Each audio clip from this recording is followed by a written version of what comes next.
You're listening to Tara Lynn's A Geek Saga podcast. This episode features unedited audio from a Q&A panel with AJ Michalka and Kimberly Brooks at Beach CityCon 2017. I love it when there's a session with another actor, because I know sometimes they can't get multiple actors in a room at once schedule-wise, but our fight stuff was together actually. So It was neat to be in the room and work one-on-one with people that are doing the same thing you are, instead of you just like literally reading the sides and going off that. Crack the Whip was really fun. Yeah. And I remember for the first time hearing you being so impressed by your fierceness, like, because you have such a gentle speaking voice, and then you go into Jasper land and it's like, oh my gosh, I remember being like, whoa. I mean, we had to give her a special microphone because these little ones can't handle Jasper. Jasper blows out the mic, pretty much. Yeah, it was pretty impressive. So that was a cool episode to get. Ditto, right back at you. It was really fun to record with you, and you are so talented and awesome. So, and yeah, it's good to be in the session with another actor, especially because I feel like I'm just a guest on that show. And I have recorded with the main cast, but you just get a lot more information when you actually hear the other person doing what they do, and because acting is all about reacting. So if you have someone to react from, it just makes it more realistic and just flow a lot better. So, it does. Yeah, it does. Fun. All right.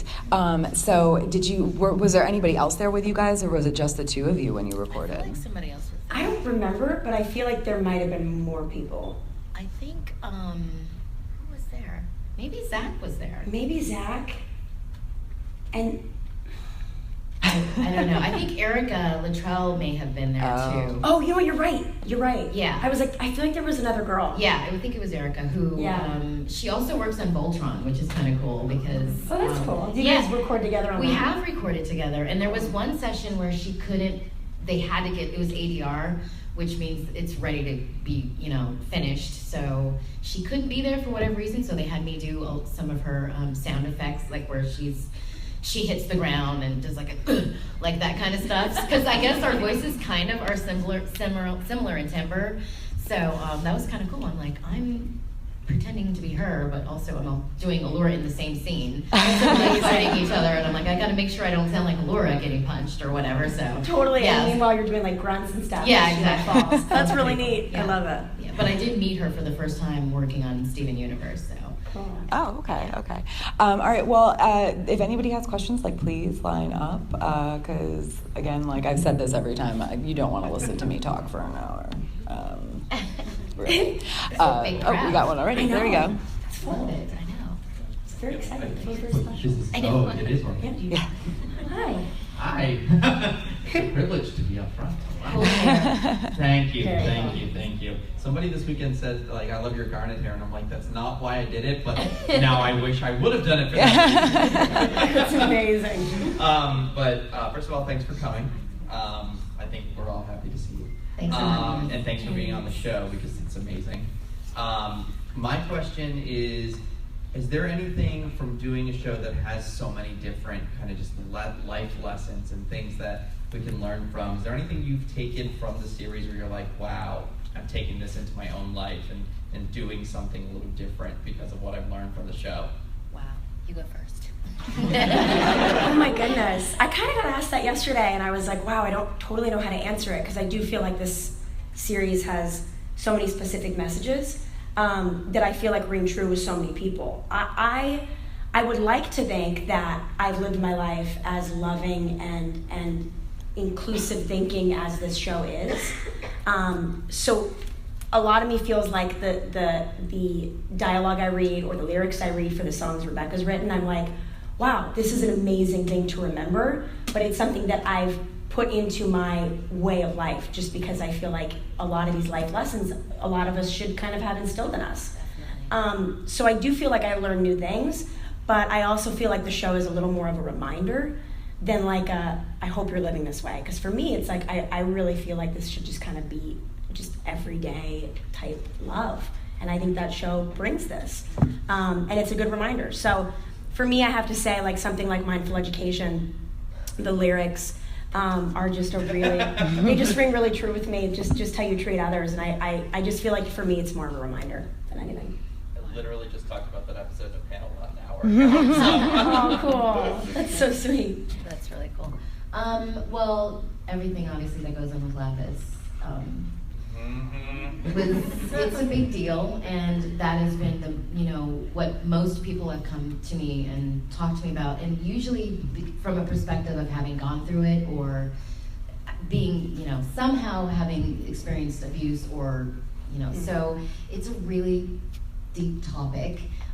So I've learned a lot actually from this show, and I learned about bravery because I realized I'm not really that brave because I don't know, everyone here is just so awesome in the way you guys express yourselves, and you're not afraid to be who you are, and that takes a lot. And so that's, I think, my thing that I've learned the most, besides the abuse stuff. I think it's hard to deal with, but it's an important topic. But mostly what I've taken away from it is just about being true to yourself and, accepting others and accepting yourself for who you are. So that's what I'm learning. I think it's awesome. That's really sweet. Thanks, guys. Thank you. Thank you.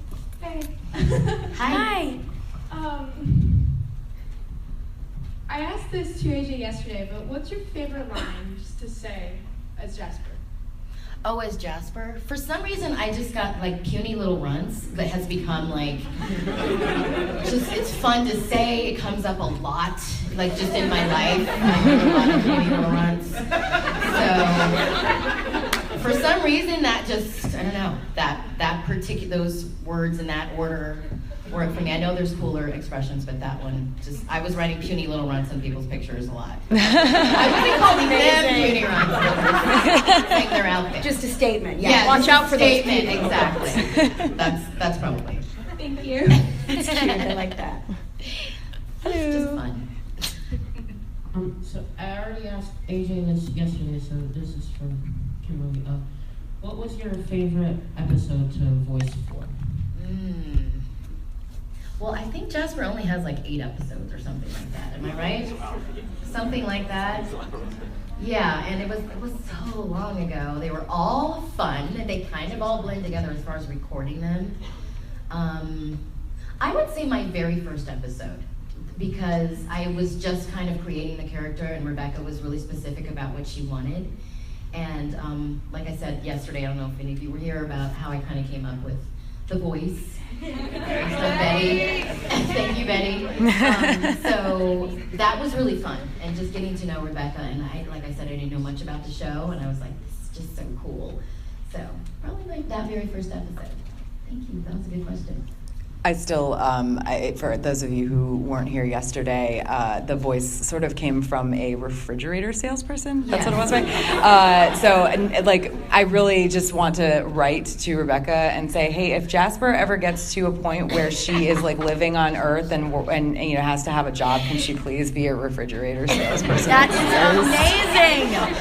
That's where it started for you? Yes. That's really, I think that would be amazing. I think that is such right? That's incredible. Please do that. Let's start a campaign. Yeah. Yes. Make Jasper a Sears refrigerator salesperson. Totally. Deal with Sears. Sponsored. That's amazing. Yeah, it's funny. Over here. So first of all, I'd like to say that it's an honor to see you guys here. Been watching the show for a while, so it's just great to see you guys in person. Thank you for coming. Yeah. And also, I have 2 questions, if that's okay? All right, so first question, Kimberly, do you happen to know if Jasper is coming back to the series anytime soon? Well, I just assumed she would. I don't know why, because I didn't feel like it was finished. So I've just been waiting for the phone to ring. Literally, when is Rebecca gonna call? But it really hasn't happened yet, to be honest. But like I said yesterday, I heard some rumors. Unfortunately, something got leaked on the internet, but the information is kind of benefits me. Yeah, I've been. Amazing. I've been on. Yeah. Yeah. Have you not been in season 5? No. I'm trying to think. Oh wait, was that season 5 or? Because they've aired 4. Was that 5? Yes. Oh, okay. So yeah. Was that considered 5? They would know. I wasn't Yeah. sure if it was the end of 4. Yeah, I don't know.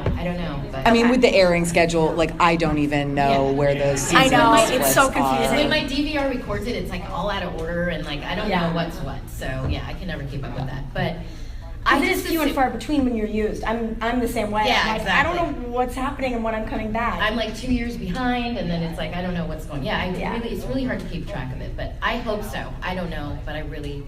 I hope so too. And then the second question, do any of you know approximately when the hiatus is going to be?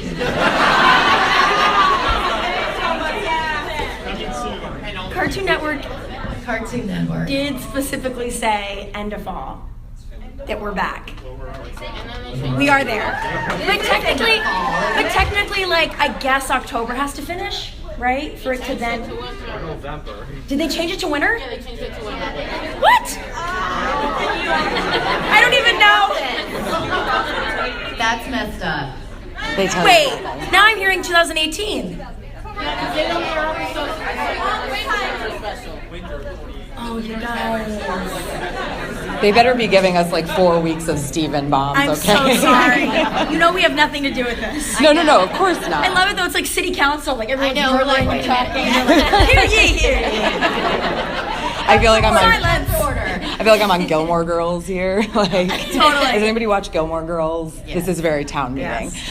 It is a town meeting. So yeah, so Sorry, they guys. apparently they've pushed it off to winter 2018, which is sad. I did not know that. I mean, to be fair, fall doesn't actually end until December anyway, so Right, so I was thinking there was maybe still hope for isn't- this year. Yeah, but so I guess if it's winter, and maybe it's going to be very beginning of January because they have done that a couple times where it's they've aired a bunch of episodes first part of January. So fingers crossed it's very soon. Can I ask, because I've been here all weekend doing organizer things. What is this leak?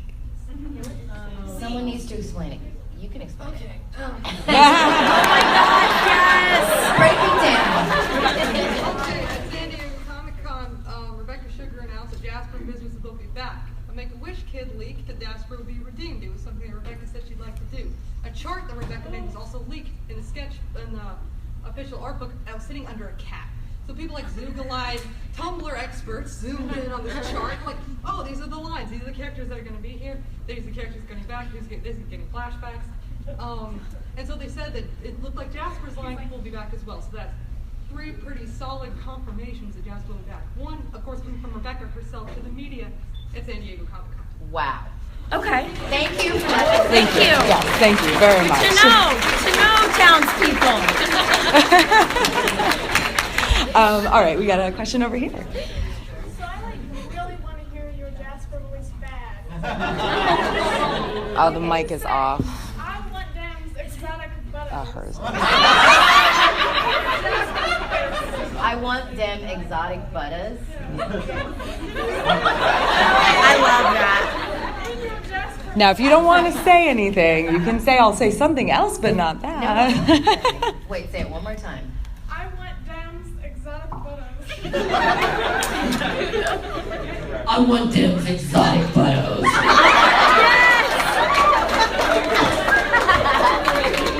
Oh my god. You guys got me really crazy right now. To be fair, like, I don't have any idea what that means. I know, I love it. But I want it on the show now. I know.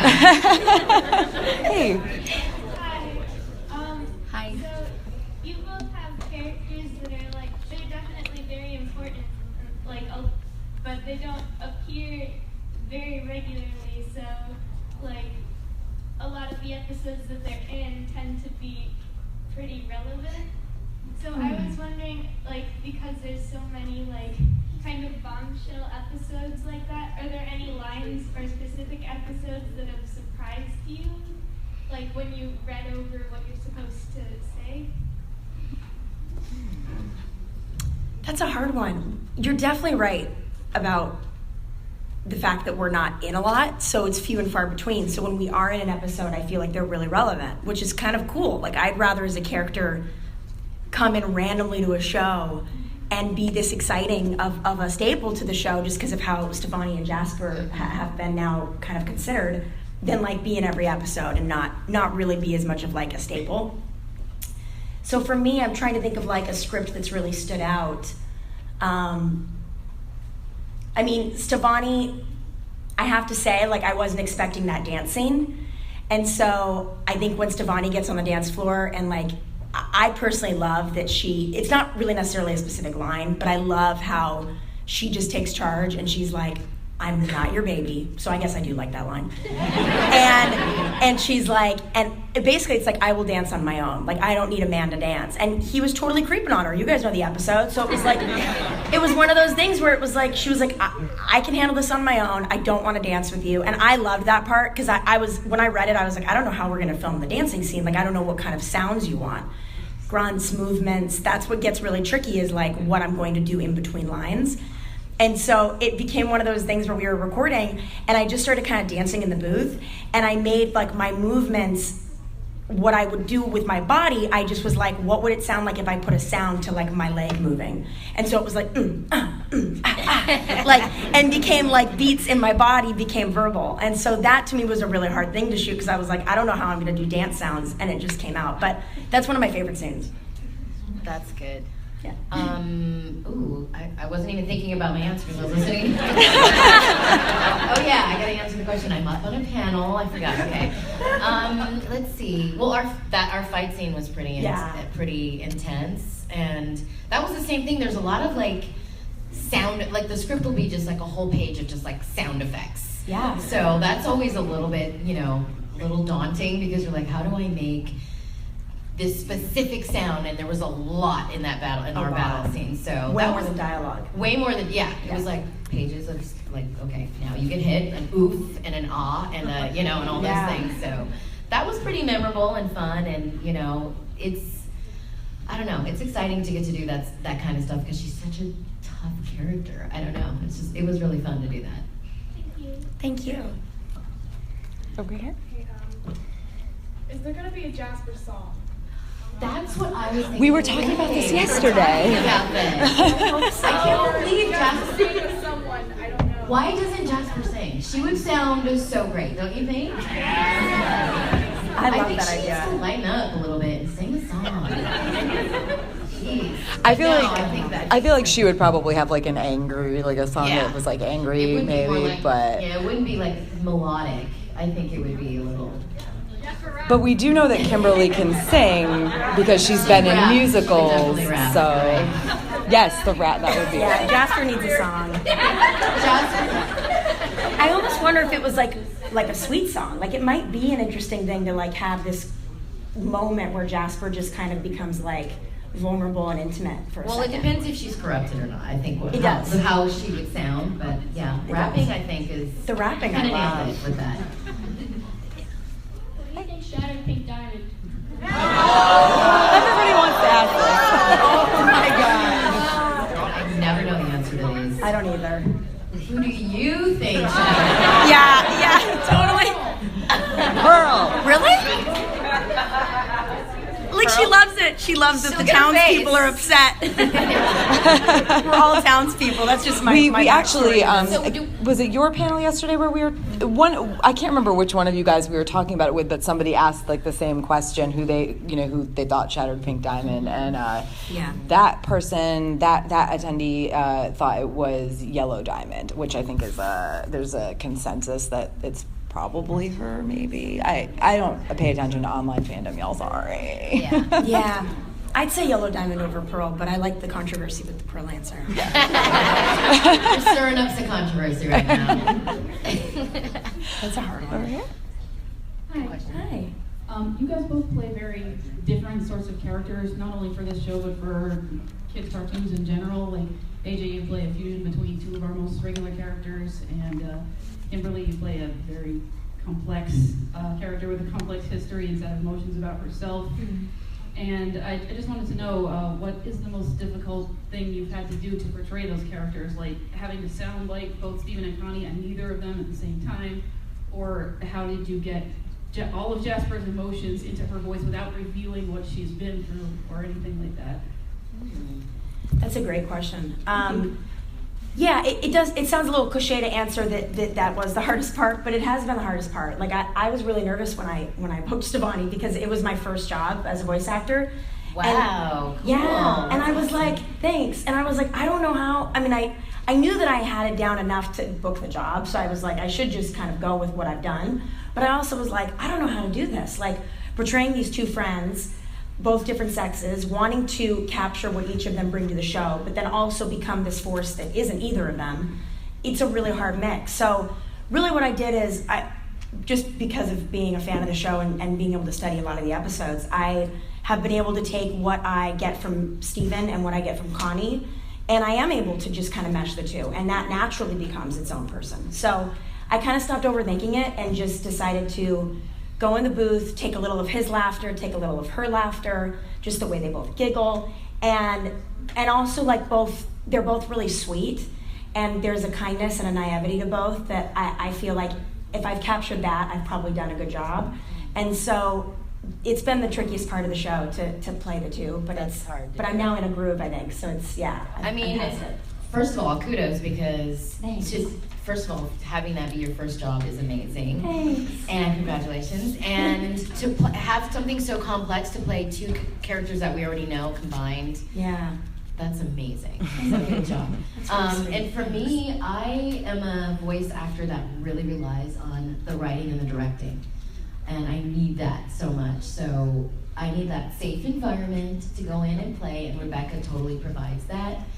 And she's really specific about what she wants in the writing, and she has a vision. So I'm a pleaser, and I just want her to be happy. So we kind of came up with it together, and she explained the complexities, because really I only get the script like a couple of days before or something like that, and like I said, I was new to the show and I had no idea what was going on, so I just found it that way with working with Rebecca Sugar directly, and it's been a great experience. Thank you. Thank you. Hi. Hey, I know we've been talking a lot about Jasper's redemption. I just want to know your opinion, Kimberly, about what you think would happen if Jasper were to have a redemption. Like, how would you want it to play out? Well, because she's so insecure, and that's why people are just really messed up. It's pretty much pinpointed down to their insecurities and what caused that. And when people work on themselves and get themselves past that, anything's possible. So who knows? Jasper could be an amazing refrigerator salesperson. Yeah, I don't know. I think the possibilities are endless, and I think she has a good heart because she fights for what she believes in. So imagine if that was in a positive. I think the sky's the limit for her. So something like that. Hi. Hi, AJ. Hi, Kimberly. How are you? Great. How are you? I'm good. All right, so I do have a question, but it's totally relevant to the statement I'm about to make. It refers to whoever asked, who shattered Pink Diamond from earlier. So there's a theory going on YouTube, and I forget who posted it, but somebody thinks that Pink Diamond has an astral projection ability, which was never mentioned in the show about Rose Quartz having that ability. She thinks she astral projected into a Rose Quartz soldier. And then when she was shattered, she still existed within Steven, like Rose Quartz herself. Mm-hmm. So we think that Rose Quartz may actually be Pink Diamond. However, if her conscious is still alive within her gem, she's technically Pink Diamond, but just, I don't think Steven realizes it yet. So I actually believe that theory very well, and I really want to believe that over, the whole off-color theory, which I think would work really well too, but the astral projection, since it was never mentioned in the show, I think is a really, good idea as to why Pink Diamond was in hiding. And if she was in hiding, we need to know why. There's something going on as to why she was in hiding. So I wanted to know what you guys thought of that. I wish Rebecca Sugar was here right now. I do too. That's I don't know. We found that out last night, and my mind was blown. I know. And this was someone on YouTube that was kind of explaining it? Oh, okay. Interesting. I personally love the concept. I love the idea. I mean, we really, truly, as a cast, don't know. And if we did, we obviously couldn't say. But I have no idea. But the projection specific. is really specific. Yeah. And kind of a beautiful idea, living through Rose. I mean, it totally makes sense. And that idea should be validated. And maybe if it's not her idea yet, if it's put out there, she might just be like, that's awesome. I gotta go with that.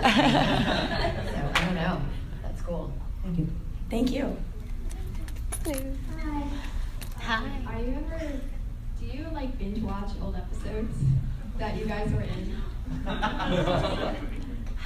I can't say that I do that, but my mom had never seen the show, and so I actually did go through, like, I think I've only been in like 4 that have aired, or 5. And I did go through them with my mom, and we sat and watched them together. So that was kind of a binge episode. Like, she loved hearing me do the voice, and she had never seen the show. So that was my version of binging. But it wasn't due to me, like, curious about listening to myself again. It was more just like, Mom, watch this. I haven't watched my own episodes, but when I booked the role, I went and watched what was, up till the part where I was going to be, that was available. So that's what I did watch, but I need to do, since coming to this convention, I'm like, I really need to rewatch all of it. It's just really cool. But the way my DVR records it though, like what's the best way to watch the entire thing? Hulu. iTunes? Hulu? Yeah. Okay. I got yeah. so I'm on it. If you have be able to watch it as one continued thing. You just watch it in order, right? Because my DVR does not. Because it's got the order, it's got everything in there. It's got the shorts too. Oh, okay. Yeah, see, that's the thing. Sometimes you can miss the shorts if you don't. Yeah. No, but I will be. Yeah, now we're gonna binge. Yeah. I kind of want to rewatch all. Yeah. Hi.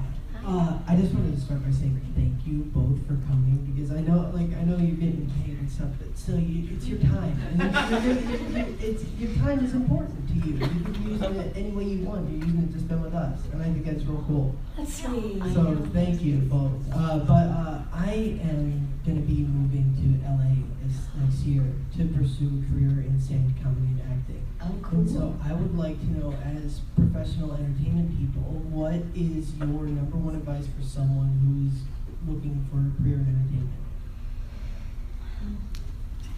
That's hard. That's hard. This is gonna maybe sound a little corny, and I hope it doesn't come off this way, but it really is important who you surround yourself with.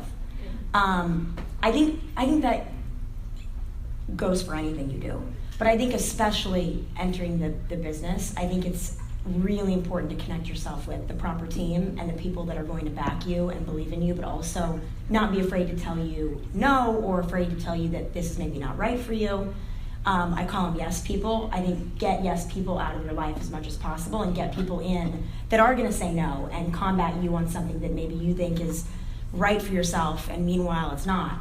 And really it's important to not put all your eggs in one basket. I think pursuing a dream is so important and an incredible thing to do, and it's amazing that you're moving away to pursue acting and stand-up comedy. But I also would find other outlets in your life that bring happiness and excitement, so that they're feeding kind of the entertainment side of you instead of the entertainment side of you feeding your life. That's really good advice. Yeah. And I've been doing this for a really long time. And I'm actually from LA, but I meet a lot of people that move there, and so there's a lot of people doing the same thing. So you'll be in a good environment. But ultimately, this goes for everything in life. It's just about believing in yourself, having confidence, and it's that's something that you acquire over time. But don't be afraid to make mistakes, because that's how you learn. And everything is I have a whole story I could tell you, but basically I got fired from a job because I worked at the Grammy Awards, and I was a support artist, but I was getting all these auditions because I was just pursuing my dream, and I would get back late or whatever, and they fired me. I was like devastated, but it was the best thing that ever happened to me, because I don't know if I would have taken that chance to really believe that I could do this for a living.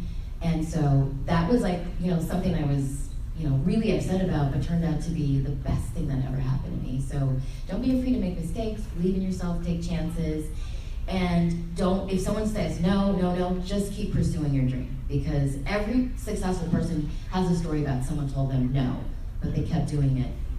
So good luck. Good luck. And be prepared for a lot of traffic. A lot of traffic. Be patient. Hey again. Have you ever gone to a drastically different voice and had to go to another voice that was just drastically different, like Alora and Jasper, Kimberly? You mean like in one show?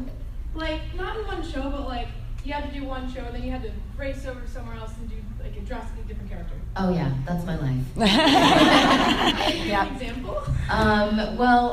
Let's see. I was saying yesterday that I work on South Park, and I play this prostitute named, yeah.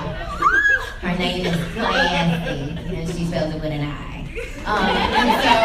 That's amazing! And that show is really fun to work on because they record really late at night. So sometimes my sessions are at 11 p.m. And so I go into the studio, but during the day I will have been playing Doc McStuffin's mom, and I would be like, come on, Doc, how's everything going today? And then I'll go and play classy or whatever. So I feel like I'm so lucky because it's like a little bit schizophrenic, but it's acceptable. So so definitely I've had that experience for sure. What about you? I haven't had that experience a lot unless it's like auditions maybe back to back where you're recording for a commercial for AT&T and then you're doing a voiceover for Stevonnie. You know what I mean? So nothing like dramatically different, but I did recently book another really cool show that is a remake of a series that was out years ago. I can't say what it is because it's not announced yet, but I know, but it's coming out next year on Netflix. I know. Awesome. I know. And I play the best friend of the lead girl, and my character is part animal. I don't want to really say what animal, but so I'm able to kind of use those animal sounds as a way of recording, and I had to get to know that animal really well, and I didn't grow up with that pet. So I was like, this is really something interesting that I'm adding to my repertoire of sounds. So I go from, fighting as Stevonnie to then being this part girl, part house pet. And I can see minds in the audience working, trying to figure out what show you're talking about. Sorry. It's a ridiculous answer because it's not fair. But yes, so that has been my closest encounter of doing back-to-back sessions where I've gone from one to the other. Thank you. Yeah. Ooh, another lapis. Hello. Hi. I actually have a question for you. I'm sure that you've been asked this kind of thing before, but some people say that Lapis was part abuser in the relationship. Some people don't say that. Was part abuser. That she was not only being abused, that she was also abusive towards Jasper. What's your take on that? I can see that perspective. I really can. And I think they're both in this relationship for what they have their own agendas. And they serve something in each other, and obviously there's the service too, but I mean, there's a reason that they fuse. I think I can definitely see that perspective, but I don't want to say for sure that that's exactly what it is, but I'm just going to say I can see that. I can see that angle, for sure. Thank you. Thanks. Hi. This is more of a question for AJ, but feel free to chime in. Is it difficult going from, you do a lot of singing as well, is it difficult going from a singer to a voice actor, or back and forth? I don't think so. I think the two really complement each other. I was talking about this yesterday, that I grew up just loving being around mics, whether it was a prop or a real mic. And so for me, I think vocal dynamics are so important when you're singing, but they're also so important when you're voice recording. So I feel like between being a recording artist and then going to a session and recording Stevonnie, I actually feel like they are a really interesting marriage kind of between the two. I've learned a ton. My only thing that I get sometimes concerned of is overdoing something vocally in the studio and then not feeling like I have enough preserved to go sing. So I haven't really been working on a record at the same time as doing a lot of consistent voice work. But there have been sessions where I'm like, hey, if you guys have enough in the library, I'm not going to be able to do this fight scene today.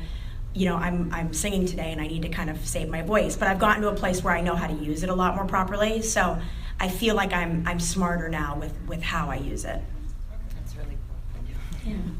Interesting question. Thank you. So I might be about to embarrass somebody in the audience. If I do, I'm really sorry. My question is there any particular fan creation, art, shirts, sculpture, anything that has stuck with you? But I think I know Kimberly's answer because I just found somebody posted art of Jasper selling a refrigerator. That's amazing. that. Like, somebody created that, like, so fast.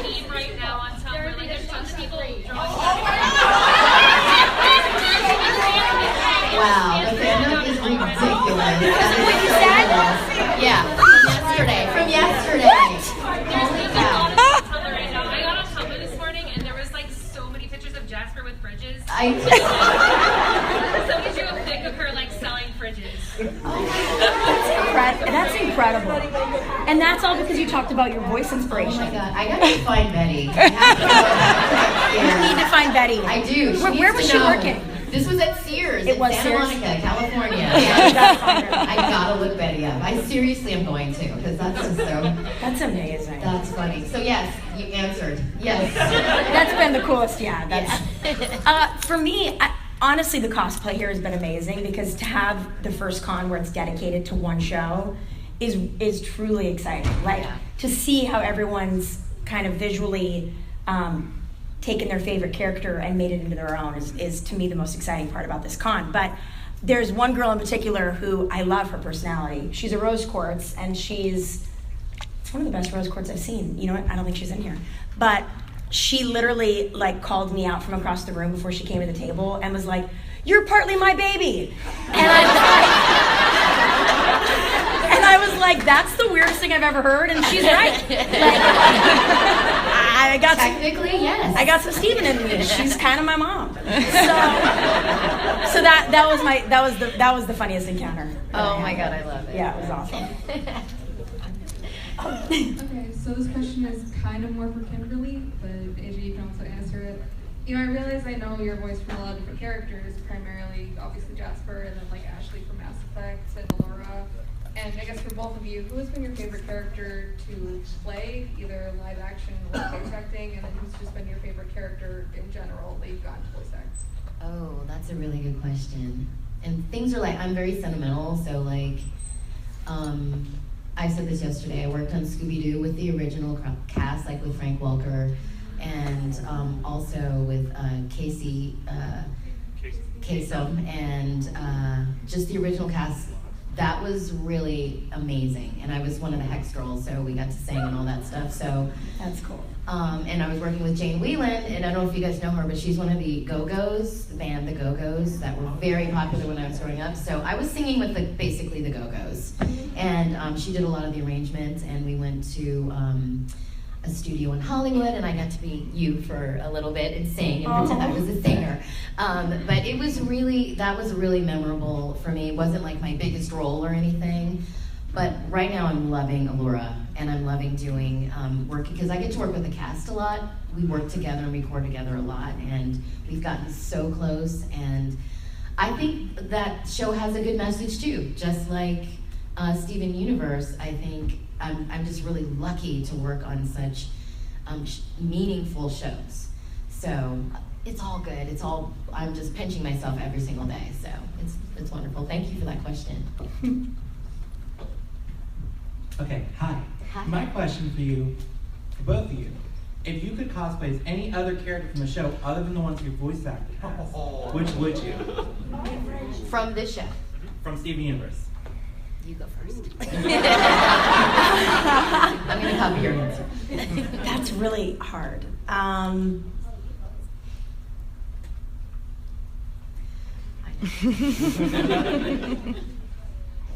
think Peridot. Yeah. That would be good, because that's actually my real birthstone. Oh, is it? Mm-hmm. Cool. Love it. Can I ask a follow-up question then? Yeah. Did y'all say Claudes? Oh my gosh. Yes, I love how she says it. Oh yeah. You Claudes. Which I can't really do well. That sounded good. Yeah, it really did. It really cool. did. Kimberly, what's your character that you would Oh, I was going to say cosplay? Greg. Greg? Yes! Seriously, come on, how awesome would that be? I love Greg. I would rock that so hard. Pull up in a van. You Claudes. I can't do it. That was good. It's hard. It's hard. It's hard. She's got a really unique sound. Yeah, Really. really. It's so cute. Okay, so I'd like to ask, for voice acting, what's the usual routine of an average recording session? Excellent question. Very good question. Well, when I work on Steven or the other show I'm on, it's usually like, all right, you're coming in from 9 to 1, we're gonna do an episode, and we might do some pickups from another episode where we need like some fight sounds or some grunts, and then we might pick up some ADR. So you can get thrown a lot of things, and sometimes you can do 2 episodes at once. But a lot of times lately I've been alone, so it'll just be me in the session with the director, and we'll kind of go over the animatics, and they'll play on a screen your actions, so you can at least see, like, I'll see what Stevonnie's doing, like we did Beach City Drift. I was able to see like exactly how the car looked and what the race would look like, even though nothing was colored or animated yet. I'd at least be able to see like the movement of each scene, and that really helped. And then from there, we recorded all the dialogue, and then you're out. I mean, it's really it's pretty straightforward. A quick, straightforward, kind of bizarre process. And what's also interesting is I work in a lot of different studios all over in different shows. Everyone does it differently, but Cartoon Network is the only studio that actually uses storyboards. Like in film, they actually storyboard the show, and I worked for Cartoon Network and for years, and so they've always done it. And back in the day, before digital, they would messenger to my house the big giant package of storyboards. Like, and you would just get this. It's thick. That's so cool. Yeah, that's how old I am though. Now they don't. Now they're like, oh, we could just send you a file and a PDF. But generally, it's this big giant storyboards. I used to work on this show, and WB too, Cartoon Network, same thing, they bought them. I used to work on this show called Mucha Lucha a really, really long time ago. Those were the craziest storyboards ever, because it was all fighting, it was all wrestling and everything, so it would just be, and then you also get a dialogue recording script that they provide you actually at the session that just has your numbered lines. So when she's talking about the animatic, they put the storyboard on the screen, so you're actually seeing what the action is, which they don't do that. Most of the time, you're just making it up in your head. So there's descriptions, there's written descriptions of what's happening. So that's really unique about Cartoon Network. And like she was saying, basically, you have a session from 9 to 1, you're booked for 4 hours, and you go in and you record, and Rebecca's excellent at describing what she wants, and usually the sessions go pretty smoothly, and hopefully other actors are there too, so you can have that camaraderie. But that's pretty much the way it goes. Great question. I know this isn't really a question, but I'm 95% sure I know the answer to the woman who asked who shattered Pink Diamond. Who do you think? Sure? Well, who do you think? I'm pretty sure Rose Quartz did. There's going to be like a knockdown, drag-out fight over this. Yeah. I'm pretty sure I heard from the show that Rose Quartz was the one who shattered Pink Diamond. That's certainly what Yellow Diamond wants us to think. There you go. Do you think we'll ever find out? Like, is that something that needs to be will that go explained? unsolved, or is it just going to be this mystery forever? Probably a mystery. Probably a mystery, but your observation, you're very confident in your observation, which I love. Thank you. Thank you, sweetheart. Great question. Hey. Hi. So Stevonnie plays a very they/them identifying person, and Jasper is very masculine. What's it like to play characters that break binaries and are very masculine, or at least very different from how you personally identify? Awesome. Really awesome. Yeah. Because, as an African American woman, we're often not included in things so I totally identify with that 100%. So it definitely resonates with me, and everyone should be represented, and everyone should be allowed to be who the hell they want to be. And so I love that. That's what I'm saying. I get goosebumps when I think about it, because I didn't know about this show, and then when I found out, I was just like, it's just awesome. So yeah, it's also educational. Everyone's not hip to it. So not because they're not hip, but because they don't know or understand. So that's why this is really important, and it's cool to be a part of it. I couldn't agree more. I mean, for me, it's it's empowering to play a role that's kind of, I think, a couple of the first non-binary roles ever on Cartoon Yeah, I Network. know. And I have friends that identify with themselves as non-binary. So it's like, for me to be able to play a role like Stevonnie is, I kind of do it for them, which is really neat. And for you guys, it's just cool. It's empowering, and it's how it should be. And if that's how people find confidence in the fact that this is who I am, and if I'm watching it on TV, I feel more comfortable to do it because it's actually been televised, then we're doing something right. Thank you. Yeah. Hello. I have 2 questions for both of you, but I was wondering if I could hear like an impression of your characters screaming like you're about to fight. Which is always for Jasper. I just love hearing your voice scream. This is amazing. We can do it. Should I go first? Yeah, you go first. Okay. Oh gosh. I'm trying to think how I sound before we fight. I know. I meant to remember that. I guess it would be like,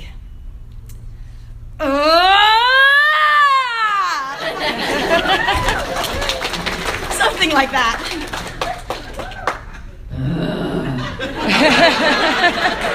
Yeah. Let's do this. None of our mics can handle Jasper.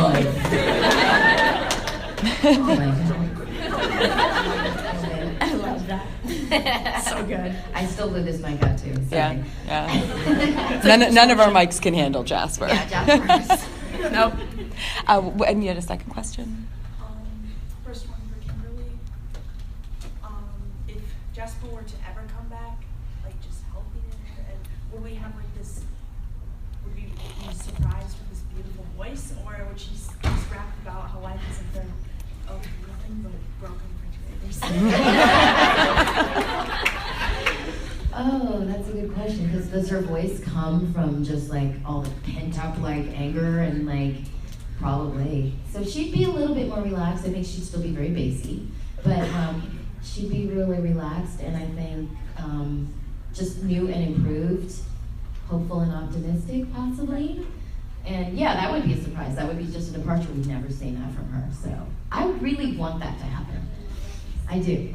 So hopefully. And did you have another question, or?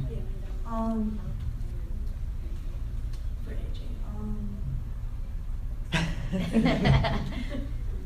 how do you think are Steven and Honey ever going to fuse again? Because it just seems like mad at him due to the new sneak peek, and like if he's always like going to be in trouble all the time and just go missing, Right.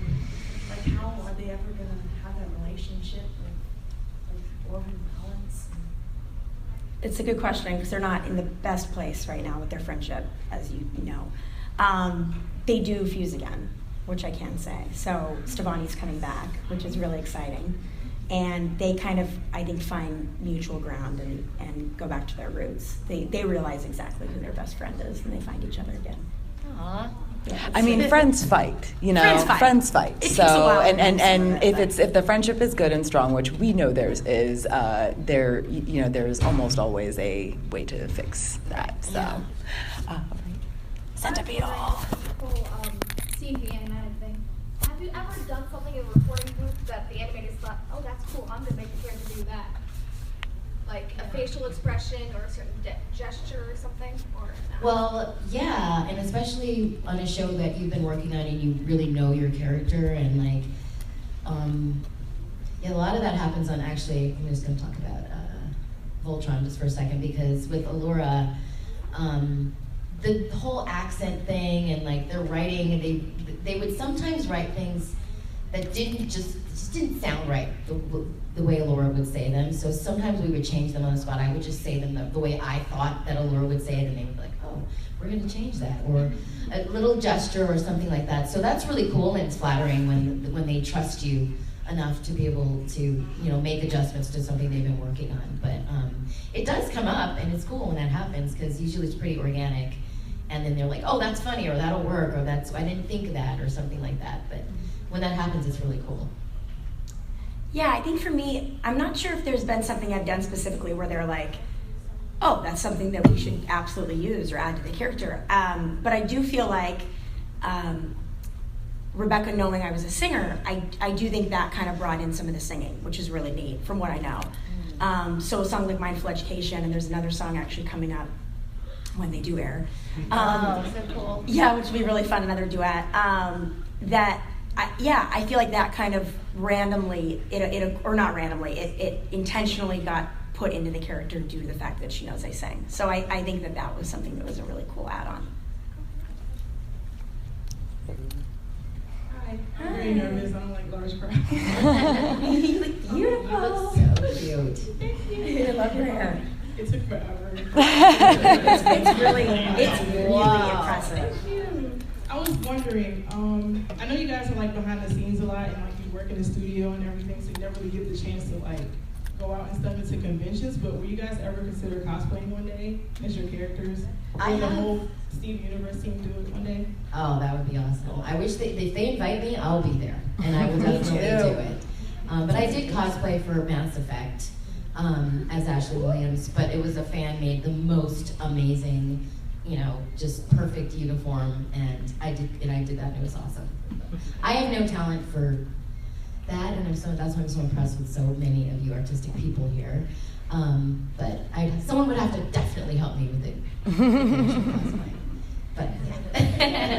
That's a really cool question. I would in a heartbeat. I mean, for me, I feel like it could be a cool opportunity. Not that it has to be Halloween, but with Halloween coming up, I've never thought about playing a character that I voice, and it could be a really fun thing. I'm seeing all these Stevonnies here, and I'm like, this might be really neat for me this year, because I have not figured out my costume, and I dress up every year.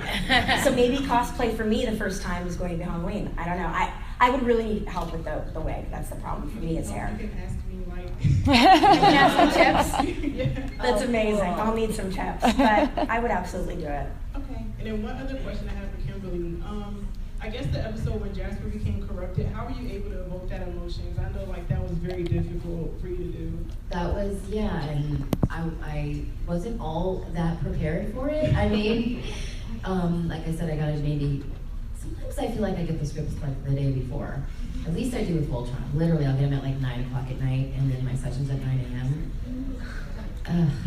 But anyway, that's it's like I gotta do the accent, and I gotta do it. Come on, guys, get in here a little sooner. But anyway, just drew upon my years of experience and able to, being able to get into a character. And I, obviously I voiced her before, so I had, I kind of knew where she was coming from, but that was really fun. It's fun to get to do that and play something that's not just fluff or whatever. It was just, it was unexpected, but it was really fun. So, I hope I answered your question. That wasn't really how you prepared, but yeah. Seriously, AJ, you need anybody to... That's so sweet. Yes. What is your favorite Steven Universe episode and why? That's so hard. Gosh, I said this yesterday, but I love anything with Lars and Sadie. I mean, for me, I do feel like because it sounds kind of cliche, but I think because it was the introduction to Stevonnie, I do have to say Alone Together is probably my favorite episode, only because when it is airing and I'll catch it, it just brings back just happy vibes for me that it's like the beginning of the character I created. So I'm really proud of that episode, and I just love that discovery of her. Like I'll never forget, there was, I guess, I wasn't there, but I guess there was a panel going on when at the San Diego Comic-Con a couple years ago, they aired that episode, or they aired a clip of it, of the fusion happening, and I just heard through other cast members that people went nuts, because it was such an interesting fusion between Connie and Steven, and it was cool to see for the first time. And I just feel like that excitement that people get from that fusion is something that makes me really excited. So that episode for me is the one I love the most, because it's the beginning of Stevonnie. I wish I knew all of the episodes like you guys did and I could just rattle them off, but I really honestly don't. I know what I've seen. For some reason I'm obsessed with the Greg character, because it's just, he's so, I don't know. I just don't. He's really cool. He's a cool dad. He's a cool dad, and I don't know. I just thought that was really cool. You guys all saw the van out there, right? Oh, yeah. So cool. So, anything with Greg.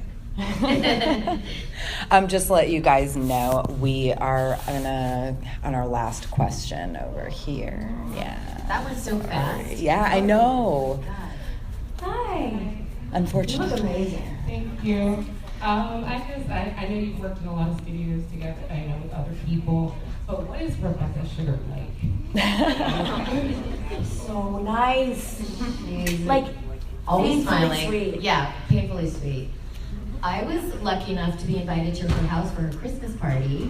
Whoa. And she lives in a super cool house, of course. Like, it's just like her. It's just kind of quirky and like, it was like this weird staircase to get down, and it's kind of like, I didn't even feel like I was in LA. It was like in the hills, and it was just really cool. But she's the nicest person, always smiling, very kind. She's kind of shy, and and I love that.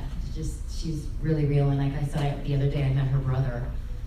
The last time I was at Cartoon Network, and they are very similar, and they look exactly alike, and he looks like Steven and everything. So, just very nice people, very talented, and very, very smart. Thank you. Actually, we can do one more over here. Hi. Hi. So I might have been here the whole time, and I don't know if someone's asked this already, but what's your favorite Steven Universe song? Song?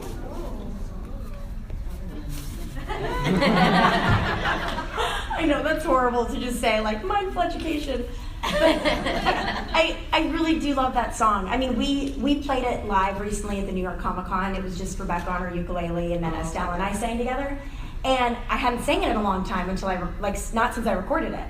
And to sing it live again and just hear those lyrics, they just resonate with me. I love it.